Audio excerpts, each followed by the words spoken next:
Bonjour les amis et bienvenue à Mi Corazón de Mujer en France. Je suis ravie de vous retrouver pour ce nouveau partage. J'espère que vous allez bien, vous et vos proches.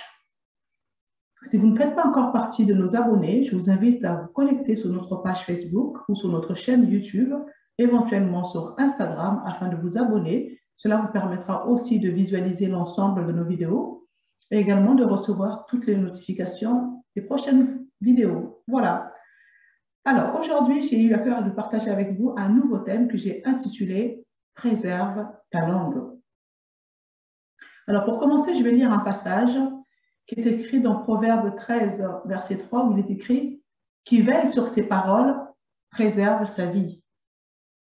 Mais celui qui ouvre grand la bouche court à sa ruine. » Alors, la parole de Dieu nous fait comprendre, au travers de ce passage, que les paroles de notre bouche sont liées à notre âme, notre vie. Notre avenir est stocké dans notre cœur spirituel. Notre avenir n'est pas déterminé par notre passé, ni par aucun type de blessure que nous avons reçue, qui nous a marqués, ni par les circonstances que nous traversons actuellement. Donc, dans Matthieu 12, versets 34 à 35, Dieu nous dit « Car ce qu'on dit vient de ce qui remplit le cœur. » Pour que ce soit encore plus clair, Jésus continue à nous dire « L'homme qui est bon tire des bonnes choses, du bon trésor qui est en lui. Mais l'homme qui est mauvais tire de mauvaises choses, du mauvais trésor qui est en lui. » Donc, Jésus nous fait remarquer une chose. Ce que les choses que nous cachons dans notre cœur, les choses dont nous sommes remplis, finissent tôt ou tard par être dévoilées. Ce qui est rempli dans notre cœur sera entendu dans le débordement de nos paroles. Donc, selon ce que nous avons, c'est-à-dire soit un bon ou un mauvais trésor dans notre cœur, c'est ce dont nous parlerons. Autrement dit, c'est de l'abondance du cœur que la bouche parle. Car l'homme lui-même qui est responsable, c'est l'homme lui-même, qui est responsable de ce qu'il met dans son cœur, bon ou mauvais, bien sûr. Il est de notre responsabilité de garder ou non la parole de Dieu. C'est notre choix. Dieu nous laisse cette liberté de choisir. Pourquoi est-ce que je dis cela? Parce que du point de vue de Dieu, Dieu a déjà fait sa part pour nous. Il a déjà fait sa part pour que nous soyons libres. Il nous a tout donné en Jésus-Christ. Dieu n'a rien d'autre à nous donner que Christ. Il nous dit, vous connaîtrez la vérité et la vérité vous rendra libre. La vérité dont il s'agit, c'est la personne de Jésus-Christ lui-même. Christ est le chemin. Nul ne vient au Père qu'en passant par lui. Jésus-Christ est le seul chemin qui nous conduit à Dieu. Christ est la vie. Oui, en effet, c'est lui qui donne la vie éternelle après notre mort. Dieu a tant aimé le monde qu'il a donné son Fils unique afin que quiconque croit en lui ne périsse point, mais qu'il ait la vie éternelle. Donc c'est donc Christ qui nous donne la vie éternelle. Christ est le Dieu tout inclusif et tout ce dont nous avons besoin se trouve en lui. Il a publiquement démontré que le diable et ses démons ne sont plus un problème, un obstacle pour nous, car Jésus-Christ lui-même les a vaincus.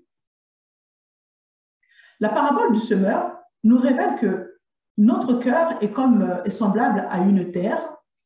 C'est là, en fait, que la graine, la semence de Dieu est semée. Avant notre nouvelle naissance, notre cœur ressemblait à une terre aride, remplie de ressentiments, de tristesse, de colère, de cupidité, de haine, d'amertume, de jalousie, d'impudicité, et tout ceci nous consumait à petit feu pour nous conduire vers une mort certaine, bien sûr.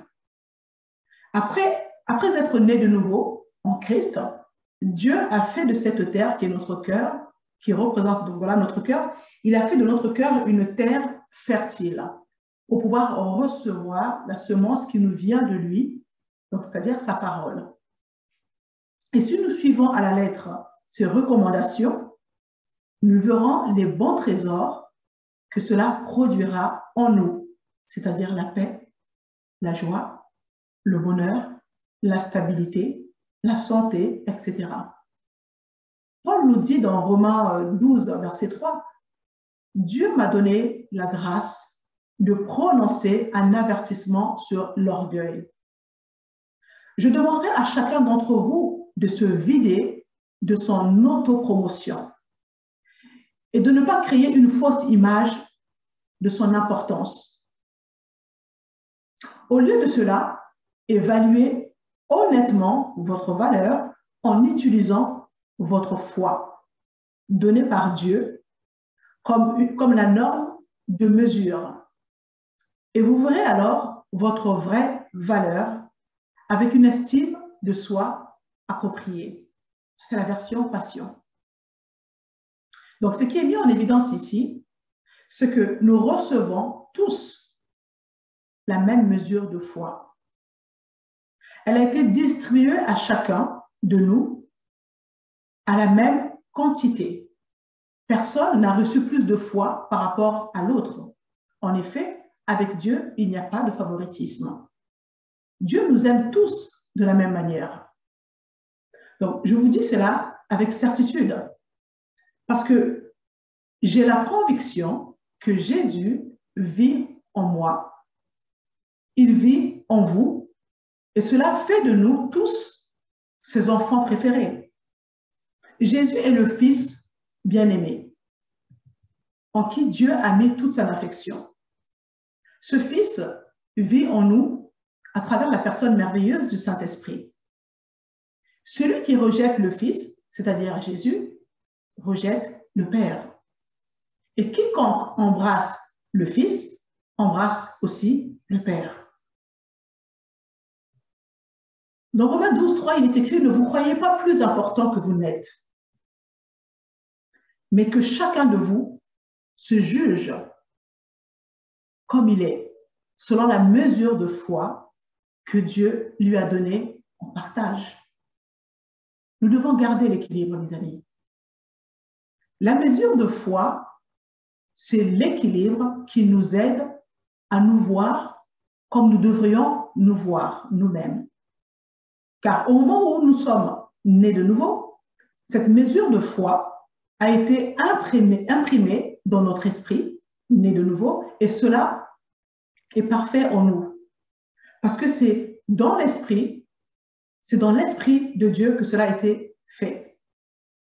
Mais revenons à notre sujet, à propos de ce dont nous parlons, c'est-à-dire de notre cœur et de ce qu'il contient. Nous devons rééduquer notre âme afin qu'elle se mette en accord avec notre esprit qui possède toute la connaissance, afin de pouvoir manifester la vie de Dieu en nous, dans notre monde, dans notre vie physique. En Jésus-Christ, notre esprit est déjà parfait. En effet, le Saint-Esprit et notre esprit humain ne font qu'un. Dieu a mis l'esprit de son Fils en nous pour que nous ayons cette assurance qu'il vit en nous et que nous vivons en lui. Celui qui est uni au Seigneur, dans son cœur, devient comme une seule et même personne avec lui. Donc, plus nous mettons la parole de Dieu devant nos yeux, plus nous vivrons la sanctification par la vue. La parole nous dit que tes yeux ne s'éloignent pas de la parole de Dieu. Et si tel est le cas, mon ami, tu verras la différence. Tu la verras lorsque tu laisseras de plus en plus un dépôt de la parole de Dieu dans ton cœur. L'Esprit de Dieu qui est en nous brillera, en moi ou en toi, l'Esprit de Dieu qui est en toi, en l'occurrence toi qui me regardes, l'Esprit de Dieu qui est en toi brillera, remplira ton cœur et tu seras plus lumineux ou plus lumineuse. Ton avenir sera radieux et meilleur. La parole de Dieu transforme les vies. Nous n'avons aucune limite dans les dépôts de la parole de Dieu. Nous pouvons l'utiliser en toutes circonstances, changer les choses avec foi. Quelles que soient les épreuves que le diable met au-devant de nous, nous aurons la possibilité de pouvoir utiliser la parole exacte, la parole qui correspond à la situation précise que nous traversons, pour pouvoir la transformer, changer les circonstances. Cela nous est possible si nous nous exerçons à garder la parole de Dieu dans notre cœur. Bien évidemment, pour cela, il nous faut persévérer dans la méditation de la parole de Dieu, qui est la Bible, bien sûr. Alors, la question qu'on peut se poser, c'est comment pouvons-nous appliquer cette vérité dans notre vie de tous les jours? Dieu nous dit dans Romains 12:2, ne vous conformez pas au siècle au présent. Dans d'autres versions, il est écrit, ne suivez pas les coutumes du monde où vous vivez. Mais laissez Dieu vous transformer en vous donnant une intelligence nouvelle. Ainsi, vous pourrez savoir ce qu'il veut. Donc, c'est-à-dire connaître la volonté de Dieu, ce qui est bon, agréable et parfait. Faisons une pause un instant, mes amis, pour comprendre ce que Paul veut nous dire dans cette lettre aux Romains. Autrement dit, vous et moi, nous ne devrions plus agir comme les gens du monde, c'est-à-dire ceux qui ne connaissent pas Christ. Notre comportement doit être contraire de ce qu'il était avant, quand nous étions éloignés de Dieu. Paul nous dit que nos pensées, notre attitude, notre raisonnement doivent changer, jour après jour, que notre pensée doit être en constante transformation. Et ce n'est que par le renouvellement de la pensée que cela peut se produire. Et bien évidemment, le renouvellement de la pensée passe par la méditation de la parole. Car notre âme est la partie principale que nous devons rééduquer pour pouvoir marcher selon la parole de Dieu. Et lorsque notre pensée est renouvelée, notre volonté et nos émotions suivront automatiquement ce renouvellement. Donc, être renouvelé signifie au fait qu'il y a un nouvel élément qui vient se forger dans notre être. Donc, arrêtez d'avoir cette pensée charnelle qui ne pense qu'à elle-même, cette pensée égoïste, orgueilleuse, matérialiste, et toutes ces choses qui ne font que nous flatter davantage et qui n'occasionnent aucune transformation en nous. Notez que c'est seulement en ayant ce processus de transformation de notre pensée que nous pouvons faire la différence avec certitude entre ce qu'est la vérité ou la réalité. Nous aurons la certitude de ce qu'est la volonté de Dieu. Nous pourrions différencier ce qui est bon pour notre vie et notre ministère, ce qui est agréable à notre vie aux yeux de Dieu et ce qui est parfait pour notre vie selon le point de vue de notre Dieu. Si vous êtes nouvellement converti et que vous vous demandez, mais comment faire pour avoir cette vie de foi? La réponse est simple. Dans Romains 10, verset 17, il est écrit, ainsi la foi vient de ce qu'on entend, et ce qu'on entend vient de la parole de Christ. Donc la foi vient de ce que vous entendez. Et ce que vous entendez doit avoir pour source la Bible, qui est la parole de Dieu. Et la foi contenue dans sa parole viendra à vous. La foi, se transmet. Donc, si tu as faim et soif de connaître davantage la parole de Dieu et que tu désires connaître plus intimement la personne de Jésus-Christ, je t'invite à faire cette prière simple avec moi. Jésus, j'ai besoin de te connaître davantage parce que je veux être au bénéfice de ce que tu essaies de me faire comprendre dans ta parole. La vérité est que Dieu est bon avec ses enfants. Il mettra toujours des gens sur ton chemin pour t'apprendre. Tu peux aussi, lors de ta lecture, lorsque tu étudies la parole, poser des questions au Saint-Esprit qui vit en toi. Car la Bible nous dit qu'il est le meilleur enseignant qu'il soit. Donc, en lisant la parole de Dieu, on a un ami fidèle, on a un professeur qui est là, qui nous écoute, qui est là pour nous instruire, qui est là pour répondre à nos interrogations. Même si c'est vrai qu'il est invisible, mais c'est par la foi que nous le faisons. Croyons que le Saint-Esprit est là, croyons que nous ne sommes pas seuls, parce que lorsque nous naissons de nouveau, l'Esprit de Dieu vient habiter en nous, l'Esprit de Jésus-Christ. Donc, la personne merveilleuse du Saint-Esprit vient demeurer en nous. Donc, il est là pour nous conduire dans toute la vérité. Il est là pour nous montrer la voie à suivre. Il est là pour nous conseiller, pour nous instruire, pour nous façonner, pour nous perfectionner. Nous lisons dans la Bible que nous sommes dans le monde, mais nous ne sommes pas du monde. Je me suis souvent posé la question, mais alors comment faire pour ne pas être affecté par les choses du monde dans notre vie de tous les jours? Parce que oui, nous sommes dans le monde, nous vivons dans le monde, mais nous n'appartenons pas au monde. Donc, la réponse se situe au fait, moi personnellement, je l'ai trouvée dans la connaissance de mon identité en Christ, de ce que je suis en Christ et de ce que je possède en Christ. Mais il nous faut passer par un brisement de l'homme extérieur qui, lui, se conforme souvent au monde actuel et empêche du coup l'homme intérieur de se manifester. Et ce travail que fait le Saint-Esprit en nous ne s'accomplit pas du jour au lendemain. C'est un processus dans notre croissance spirituelle et dans notre relation avec Dieu. Le renouvellement de la pensée est capital, mes amis, pour agir selon qui nous sommes en Christ. Car face aux circonstances auxquelles nous sommes confrontés dans ce monde, il nous faut nous souvenir qu'effectivement, nous ne sommes pas du monde. Il nous faut nous souvenir que l'Esprit de Jésus-Christ habite en nous. Nous rappeler au fait de qui nous sommes en Christ.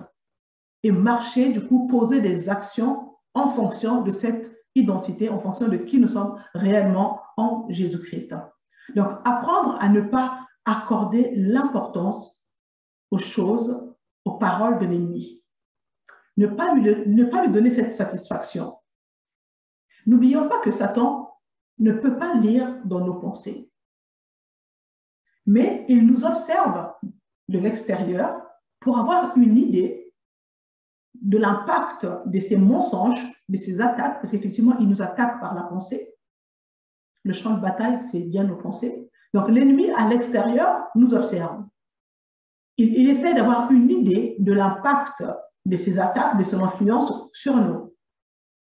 Si nous agissons avec une manifestation des inquiétudes, une instabilité, une réaction disproportionnée face à une situation dramatique, etc., cela, bien évidemment, l'ennemi l'observe, il le voit, et en fonction de ça, bien sûr, il va essayer d'amplifier les choses. Donc, mon ami, ne laisse pas tes émotions te guider. Ne laisse pas tes émotions contrôler ta vie. La vie est précieuse. Donc, ne perds pas du temps avec ces crises émotionnelles qui ne font que nous éloigner de la promesse de Dieu. Souvenons-nous que dans Jérémie 29, 11, Dieu nous dit « Je connais les projets que j'ai formés pour vous. Projets de paix et non de malheur, afin de vous donner un avenir et de l'espérance. » Il nous dit également, dans Lamentation 3, 23, il dit « Il est bon tout le temps. » Dieu est bon tout le temps. Apprenons donc à nous positionner dans les choses que Jésus a déjà faites. Cela ne consiste pas dans ce que je peux faire pour nous, de ce que je peux faire par mes propres forces pour gagner sa grâce. Non, Jésus a déjà tout fait pour nous. Et cette vie consiste à vivre en fait pleinement tout ce que Jésus a déjà acquis sur la croix pour nous. Jésus a tout accompli. Il n'est pas venu pour nous juger, il n'est pas venu pour nous cribler, au contraire, il est venu pour nous sauver. Et cette parole sauver en grec, c'est sozo, et signifie sauver, guérir et libérer. Amen.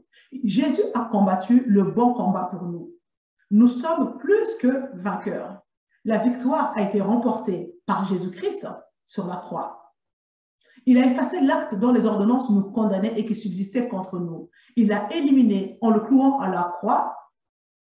Là, il a désarmé toute autorité, tout pouvoir, les donnant publiquement en spectacle quand il les a traînés dans son cortège triomphal après sa victoire à la croix. Donc, nous sommes justifiés.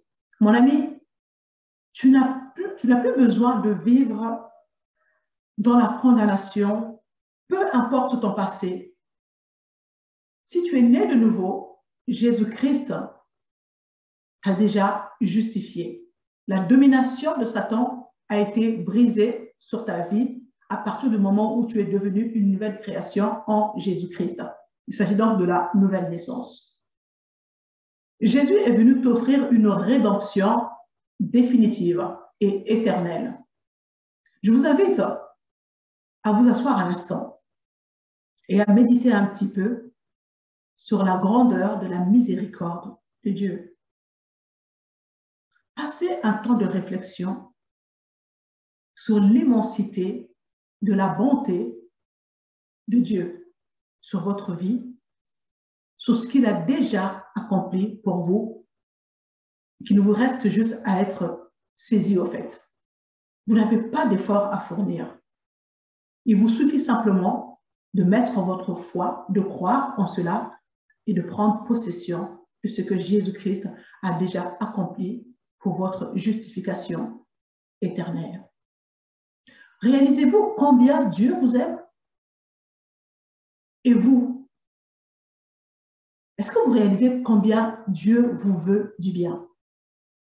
Ouvrez-lui la porte de votre cœur. Laissez cette parole entrer. Ayez l'audace de déclarer les bénédictions de Dieu sur votre vie. La victoire de Jésus-Christ est mienne, elle est vôtre. Déclarez cette victoire sur vos finances, sur votre famille, sur votre santé. Déclarez qui vous êtes en Jésus-Christ, ce qui vous appartient en Jésus-Christ. Dites-vous, je suis une nouvelle créature qui n'a jamais existé auparavant. Je suis la justice de Dieu en Jésus-Christ. Je suis plus que vainqueur par le sang de l'agneau et par le témoignage de la parole. J'ai la faveur de Dieu et tous mes besoins sont satisfaits en Christ Jésus selon les richesses de sa gloire. Amen. Vous êtes plus que vainqueur en Jésus-Christ. La victoire que Jésus-Christ a acquise à la croix, il nous l'a offerte. C'est pour ça que la Bible nous dit que nous sommes plus que vainqueurs. Ce n'est pas nous qui avons combattu, c'est lui qui a combattu. Il a reçu cette victoire et il est venu nous l'offrir gratuitement. Alors oui, nous sommes plus que vainqueurs en Jésus-Christ. La vie chrétienne est une belle aventure à vivre. Avec notre Dieu qui nous met au cœur de l'action et lui-même, il est le metteur en scène. Abandonne-toi, mon ami, abandonne-toi à lui et expérimente la vie que Dieu a préparée d'avance pour toi. Tu n'es pas le fruit d'un hasard sur la terre, mon ami. Et inspire-toi de la prière qui se trouve à la fin de cette vidéo pour pouvoir inviter Jésus-Christ à devenir ton Seigneur et ton Sauveur personnel. Mon ami, Dieu t'aime. Oui, il t'aime. Il te cherche. Il te cherche. Il veut transformer ta vie. Il veut faire de ta vie un témoignage. Tu es amené à être une source de bénédiction pour les autres. Et pour pouvoir être cette source de bénédiction, il te faut donner ta vie à Christ. Il te faut laisser Jésus-Christ façonner ta vie, te perfectionner. Marcher selon sa parole, rentrer dans les plans parfaits qu'il a préparés d'avance pour toi avant même la fondation du monde. Parce que la Bible dit que Dieu te connaissait déjà, même lorsque tu étais encore une masse liquide, il te connaissait déjà. Avant ta naissance, il te connaissait déjà par ton prénom. Le nombre de jours que tu allais vivre sur la terre était déjà marqué dans son livre de vie. Mon ami, tu n'es pas un hasard, Dieu te connaît. Tu n'es pas le fruit d'un hasard sur la terre. Certains parents vont dire, bah oui, mais il ou elle est né par accident. Tu n'es pas un accident dans ce monde. Non, tu n'es pas un accident. Tu es la volonté parfaite de Dieu. Dieu t'aime. Il veut se glorifier dans ta vie. Il veut se révéler à toi. Il veut participer à ta vie, à ton voyage sur la terre, car en effet, nous sommes de passage sur la terre, nous sommes des voyageurs sur la terre. Donc, mon ami, ne suis pas la destinée que l'ennemi met au-devant de toi. Car oui, Dieu met une destinée au-devant de toi. De la même manière, Satan aussi met une destinée devant toi. Mais ce n'est que par le discernement de Dieu que tu sauras dans quelle destinée tu te diriges. Parfois, une voie peut sembler droite à nos yeux, peut sembler correcte à nos yeux, mais en réalité, c'est une voie qui nous conduit vers la mort. Alors, quand on a Christ en nous, quand on a l'Esprit de Jésus-Christ, le précieux Saint-Esprit, lui qui est là pour nous guider dans toute la vérité, pour nous montrer la voie à suivre, lui t'indiquera le chemin à suivre et tout ira bien. Les mots sont faibles. C'est une grande joie de marcher avec cette paix intérieure où nous savons que, quoi qu'il arrive, Dieu est avec moi. Où que je sois, il est là avec moi. Il me montre le chemin et tout va bien. Et qu'il est celui qui précède mes pas pour que ma route soit sans encombre et parfaite. Dieu t'aime, mon ami. Dieu, il t'aime. Dieu, il m'aime. Il a tout accompli pour nous. Il a tout disposé. Nous avons juste à tendre la main par la foi et prendre connaissance de tout ce qu'il a préparé d'avance pour nous. C'est gratuit, mon ami. Le salut, c'est gratuit. C'est disponible maintenant. Ouvre ton cœur, mon ami. Reçois le Seigneur Jésus et ta vie sera transformée. Il ne te condamne pas, il ne te juge pas, mais c'est le moment pour toi de faire le choix. Fais le bon choix, ce sera le meilleur choix de ta vie. Dieu t'aime et je t'aime aussi, mon ami. En Christ Jésus, tu es déjà béni. Je te dis à très bientôt. Bye bye.